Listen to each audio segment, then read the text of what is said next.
ডানকুনি পৌরসভার 18 নম্বর ওয়ার্ডে বিজেপির যে গৃহ সম্পর্কে সেই সম্পর্কের অভিযানে তৃণমূলের যে হামলা, সেই হামলার প্রতিবাদে আজ প্রতিবাদ করার জন্য ডানকুনিতেই প্রতিবাদ হবে এমনটাই জানাচ্ছেন বিজেপির পক্ষ থেকে।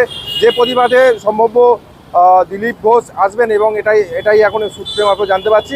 কিন্তু আজকে যে বিজেপি যেটা অভিযোগ করেছে, যে গতকাল যে গৃহ সম্পর্ক যে অভিযান চলছিল, সেই অভিযানে যারা বিজেপির উপরে হামলা করেছে তাদের যদি গ্রেপ্তার না করে, এমনটাই জানাচ্ছে বিজেপির পক্ষ থেকে যে আগুন জ্বলবে। পাল্টা তৃণমূলের পক্ষ থেকে যেটা জানতে পারছি, আগুন চালাতে গেলে যেটা প্রয়োজন, লোকবলের প্রয়োজন হয়, সেটা কিন্তু বিজেপির কাছে নেই, এমনটাই তৃণমূলের পক্ষ থেকে জানাচ্ছে। এখনো পর্যন্ত তো যেটা জানতে পারছি যে কোনো স্টেপ পুলিশ নেয়নি। আপনারা কার কার নামে এফআইআর করেছিলেন, কি অবস্থা এখন? যাদের নামে এফআইআর করা হয়েছে পুলিশের কাছে আমরা রিসিভ কপি নিয়ে এসেছি। 24 ঘন্টা দেখব। আজকে দিলীপ দেখান আসছেন প্রোগ্রাম করার জন্য। ওপর নেতৃত্ব কি নির্দেশ দেবে সেটা তো পরের বিষয়। আমরা নিচু স্তরে কাজকর্ম করি, আমাদের কিভাবে কাজ করতে হয় আমাদের কাছে। আমরা এটাও বলে দিচ্ছি, 24 ঘন্টার মধ্যে যদি স্থানীয় প্রশাসন যদি কোনো রকম ব্যবস্থা না নেয়, ডানকুনিতে ওরা যেটা করছে তার পাল্টা জবাব আমরা দেবো, আর ডানকুনিতে আগুন দেবো, এটা আমি বলে দিচ্ছি। এখন পর্যন্ত আমরা কোনো রেজাল্ট পাইনি। যা অবস্থা আছে পশ্চিমবাংলায়, আজকে কে তৃণমূল আর কে পুলিশ, মানে এ টিম আর বি টিম দুজন একসঙ্গে হয়ে আমাদের উপর আক্রমণ করছে, যা আমরা বুঝতে পারছি। আমরা কমপ্লেন করলে পুলিশকে কোনো অ্যাকশান নিচ্ছে না, এখন পর্যন্ত কোনো অ্যাকশান নেই।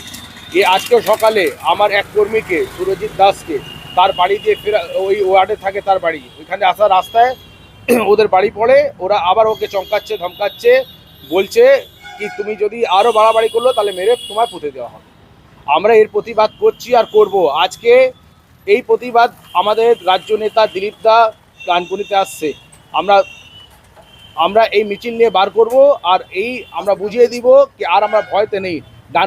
ডানকুনি মানুষও বুঝে গেছে, জনগণও বুঝে গেছে, আমরা ভোটে কিন্তু জয়লাভ করছি, আর সময় বেশি নেই, এরা যা করাছে করুক। পুলিশ, আপনার কি মনে হয় পুলিশ সঠিক স্টেপ নেয়? সারা বাংলায় পুলিশের কি সেই জায়গা আছে?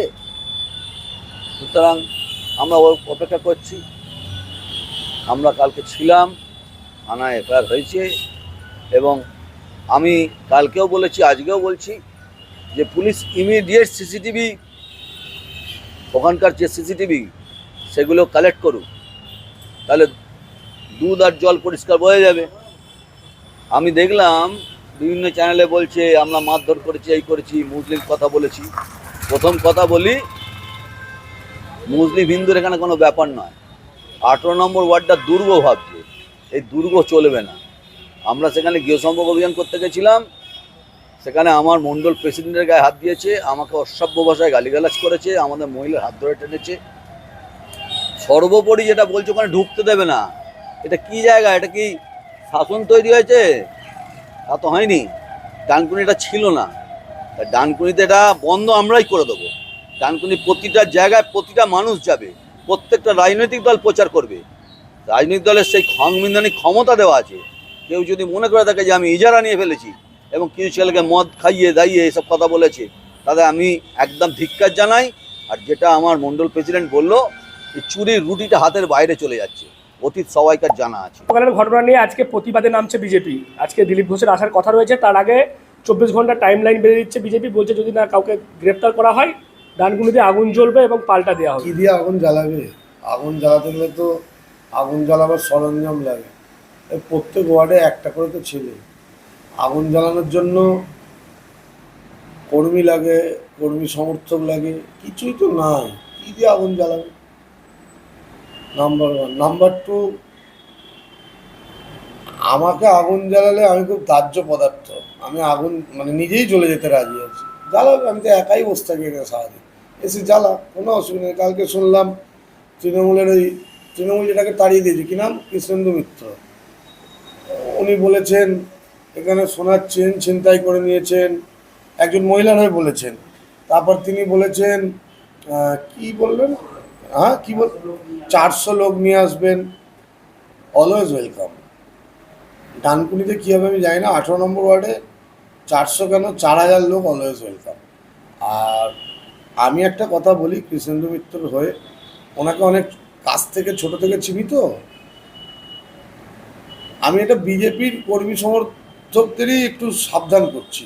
উনি যদি কোনো মহিলার হয়ে বেশি আগ বাড়িয়ে কথা বলেন, তার বাড়ির লোককে সাবধানে থাকতে হবে, কারণ তার স্বভাব চরিত্র একদম খারাপ, প্রচণ্ড খারাপ।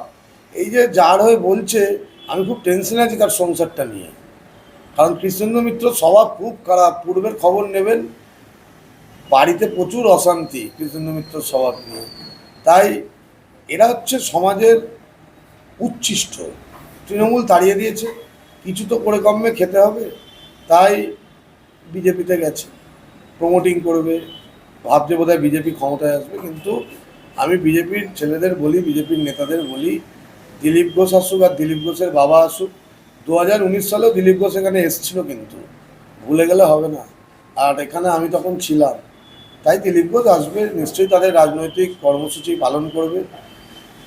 আমি একটাই কথা বলবো, সবাইকে দিলীপ ঘোষকে একটু মনে করিয়ে দেবেন যে যেখানে যাচ্ছেন ওটা সূর্যদের জায়গা।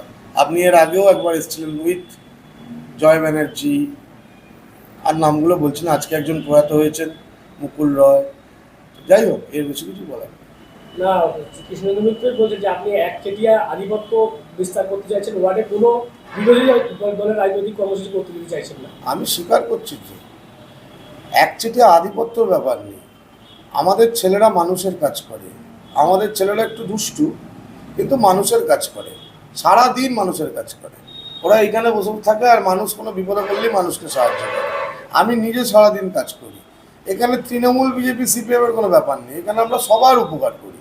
আর এই যেগুলো তৃণমূল করে, এই বিজেপি করে, এখানে দু একটা উচ্ছিষ্ট আছে, আলতু ফালতু কথা বলে। কালকে দেখবেন না, বাইট দিয়েছে, বাংলা ভালো করে বলতে পারছে না। তো ব্যাপার হচ্ছে একটু পড়াশোনা শিখে পলিটিক্স করতে হয়। ওইভাবে বাইট দিচ্ছে, দলের নিজের দলের ক্ষতি করে দিচ্ছে, 1 নম্বর। 2 নম্বর হচ্ছে এসব বিজেপি আমার ওয়ার্ডে কোনো ফ্যাক্টর না। পশ্চিমবাংলা যেমন ফ্যাক্টর নয়, আমার ওয়ার্ডে কোনো ফ্যাক্টর না। পোলিং এজেন্ট দিতে পারবে না, লোক কোথায় হবে? এরা বড় বড় কথা বলছে 400 ছেলে নিয়ে আসবে। আমি শুনে খুব ভয় পেয়ে গেছি। আমি একদম এখন গিয়ে বইয়ের 2টো চুড়ি পরে ঘরে ঘুমিয়ে পড়বো। কৃষ্ণেন্দু মিত্রকে বলছি, আপনি একবার বলুন না, আমি স্টেশন পল্লীতে একা যাব, আমার সঙ্গে কোনো লোক থাকবে না, আপনি থাকবেন? যদি থাকেন আমাকে ওয়েলকাম করুন, আমি ডেট বলুন, আমি যাব। গোটা ঘটনা নিয়ে ডানকুনিতে রাজনৈতিক উত্তাপ বাড়ছে, এবং যেটা আজ জানতে পারছি, আজ বিকেল 4টে নাগাদ দিলীপ ঘোষকে নিয়ে একটা র্যালি হবে, এবং এই র্যালির মাধ্যমে যে গতকাল যে ঘটনা, যে জায়গায় ঘটনা ঘটেছে, সেই জায়গায় এসে দিলীপ ঘোষ নিজে প্রতিবাদ করবে, এমনটাই জানা যাচ্ছে বিজেপির পক্ষ থেকে। এ বিষয়ে আপনারা কি বলবেন অবশ্যই কমেন্ট করবেন কমেন্ট বক্সে। এই ধরনের খবর পেতে নজর রাখবেন ডিএনএন বাংলায়। ডিএনএন বাংলা, সবার মনে সবার ফোনে।